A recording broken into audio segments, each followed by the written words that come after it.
क्या आप लोग भूतों में विश्वास करते हैं? हम अपनी वीडियो में किसी भी प्रकार से ये नहीं कह रहे हैं कि भूत होते हैं या नहीं होते हैं। अगर आप भूतों में विश्वास करते हैं तो ये आपकी मर्जी है, और अगर आप नहीं करते हैं तो ये भी आप ही की मर्जी है। हेलो दोस्तों, आज की वीडियो एक स्टोरी टाइम वीडियो है। चुप, बिल्कुल चुप। सॉरी गाइस, मैं म्यूजिक के साथ कुछ ज्यादा ही बह गई थी। तो आज की वीडियो है एक स्टोरी टाइम वीडियो, जिसमें मैं आप सबको सुनाने वाली हूँ मेरी रियल लाइफ की बहुत ही इंटरेस्टिंग और एक हॉरर और सस्पेंस से भरी हुई स्टोरी। ये है एक रियल लाइफ घटना जो कि मेरे साथ हुई थी, और इसकी एक एक बात बिल्कुल सच है, इसमें कुछ भी झूठ नहीं है। तो वीडियो को एंड तक देखना। तो चलिए शुरू करते हैं। तो ये बात है तब की जब मैं बहुत ही छोटी हुआ करती थी, शायद 5th या 6th क्लास की बात होगी, मुझे एग्जैक्ट याद नहीं है। तो रात का टाइम था, हम लोग सब मजे में सो रहे थे, किसी को कोई दिक्कत नहीं थी, सब अपना मस्ती में सो रहे थे। A few moments later.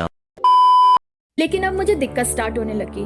मेरी अचानक से नींद खुलती है और मुझे मेरे फेस, नेक और हाथों पर कुछ कुछ चिपचिप फील होने लगता है। मैंने सोचा यार गर्मी का टाइम है तो पसीने और स्वेटनिंग की वजह से मुझे ऐसा फील हो रहा होगा, तो मैंने इग्नोर मारा और मैं वापस सोने की कोशिश करने लगी।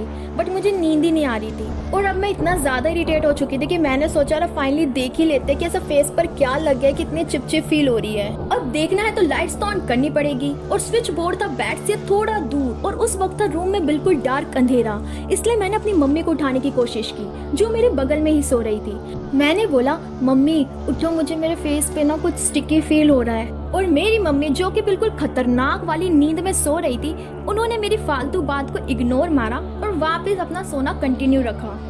अब भाई इस अंधेरे वाले खतरे का सामना तो मुझे ही करना था, तो मैं उठी और मैंने लाइट्स ऑन कर दी। पर जैसे ही मेरी नजर मेरे हाथों पर गई तो मैंने देखा मेरे हाथों पर थोड़ा थोड़ा ब्लड लगा हुआ है। लेकिन मुझे लगा नींद में शायद कोई मच्छर वच्छर मर गया है, पर मैं जैसे ही मुड़ी मैं शॉक्ड रह गई।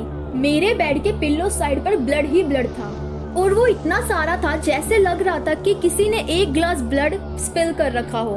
हाँ अगर इतना सारा ब्लड होता तो मैं अगले दिन हॉस्पिटल में एडमिट होती, पर वो इतना ज्यादा फैल चुका था कि वो दिखने में इतना ज्यादा ही लग रहा था। सीरियसली, अगर मुझे पता होता कि मैं कुछ सालों बाद उसकी एक स्टोरी टाइम वीडियो बनाने वाली हूँ तो मैं उसकी डेफिनेटली एक पिक क्लिक करके रखती। तो चलो आगे कंटिन्यू करते हैं। तो जब मैं इतना सारा ब्लड देखती हूँ तो मैं भाग के मिरर के पास जाती हूँ, और मैं देखती हूँ कि माथे से होता हुआ ब्लड मेरे फेस और नेक पर आ रखा था, जो कि अब तक सूख चुका था। और यही रीजन था जिस वजह से मुझे फेस पर अपना स्टिकी फील हो रहा था। लेकिन मजे की बात तो ये है कि मुझे बिल्कुल भी दर्द नहीं हो रहा था। मैंने फटाफट अपने मम्मी पापा को उठाया, और मम्मी तो बिल्कुल देख के परेशान हो गई। लेकिन मुझे थोड़ी थोड़ी हंसी आ रही थी, क्योंकि मुझे दर्द तो हो नहीं रहा था, और मुझे अगले दिन स्कूल में सुनाने के लिए एक मजेदार स्टोरी मिल गई थी। पर अभी तक समझ ये नहीं आ रहा था कि चोट लगी कहाँ है। तो मैं फटाफट जल्दी से फेस धो के आई, और तब मुझे दिखा कि मेरे फोरहेड पर आईब्रोज के बीच में एक छोटा सा गड्ढा सा हो गया है। लेकिन सोचने वाली बात तो ये थी कि चोट लगी तो लगी कैसे, वो भी इतनी ज्यादा कि इतना सारा ब्लड निकल गया। तो फिर मेरे पापा ने एक अजम्पशन की और एक स्टोरी बनाई, जिसमें उन्होंने बना दिया मुझे एक नींद में चलता हुआ प्राणी। तो उन्होंने कहा कि मैं नींद में चली होंगी, और नींद में चलते चलते हमारे रूम के डोर की कुंडी से टकरा के मुझे चोट लग गई होगी, और नींद पे होंगी इसलिए मुझे पता नहीं लगा, और मैं आके चुपचाप सो गई।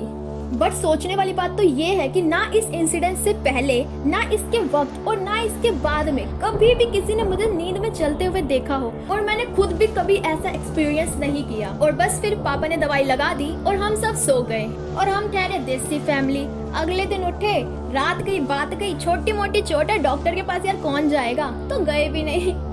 लेकिन वो ब्लड देख के कोई बोल नहीं सकता था वो छोटी मोटी चोट थी, और वैसे भी दर्द भी कौन सा हो रहा था। तो बस इतनी सी है कहानी, और इसका निशान अब तक है मेरे माथे पर। हाँ, टाइम के साथ साथ थोड़ा फेड हो गया है। और ये चोट कैसे लगी ये तो अब तक एक राज है। हाँ, डोरेमोन की टाइम मशीन होती मेरे पास तो शायद मुझे पता लग जाता।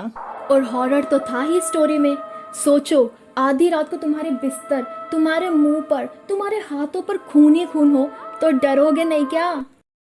तो बस कहानी तो इतनी थी, जो कि 110% सच थी। तो अभी के लिए बस इतना ही। वीडियो को लाइक करना बिल्कुल मत भूलना। कैसी लगी स्टोरी कमेंट सेक्शन में बताना, और तुम्हारे पास भी ऐसी कोई रियल स्टोरी हो तो कमेंट बॉक्स में जरूर शेयर करना। चैनल पर नए हो तो सब्सक्राइब करके ही जाना, और पुराने हो और अभी तक सब्सक्राइब नहीं करा है तो इंतजार किसका कर रहे हो, जल्दी से कर दो ना। तो तब तक के लिए guys good bye and thanks for watching.